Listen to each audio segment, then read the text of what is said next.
सियासी मंजरनामे से खबर शामिल करें। आपको बताएं कि बानी पीटीआई के लोग क्यों निकलेंगे, कौम बानी पीटीआई के किस कारनामे पर बाहर निकले। पीटीआई की कारकर्दगी का सफर सिर्फ जीरो है। लंदन में कायद मुस्लिम लीग नून नवाज शरीफ की मीडिया से गुफ्तगू कहा कि खुदा खुदा करके शहबाज हुकूमत मईशत को ठीक कर रही है।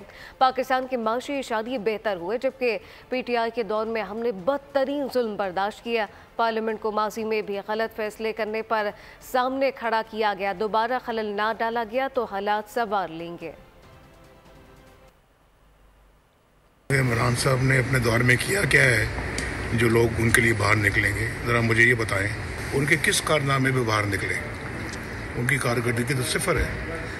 किस बात का ताना देते हैं हम सब लोगों को? डेमोक्रेसी को ख़राब करने वाले इमरान खान है। खुदा खुदा करके पाकिस्तान की इकॉनमी को अब शहबाज शरीफ साहब माशाल्लाह ठीक करने की कोशिश कर रहे हैं, उनकी हुकूमत ठीक करने की कोशिश कर रही है। पाकिस्तान के इकनॉमिक इंडिकेटर्स बेहतर हो रहे हैं। क्या कुछ नहीं किया हमारे ख़िलाफ़, और मेरे ख्याल में बदतरीन अगर कोई जुल्म बर्दाश्त किए हैं तो हमने किए हैं। और ये पार्लियामेंट को उस वक्त भी खड़े होना चाहिए था। उसमें अब खलल डालने की कोशिशें जारी हैं उनकी।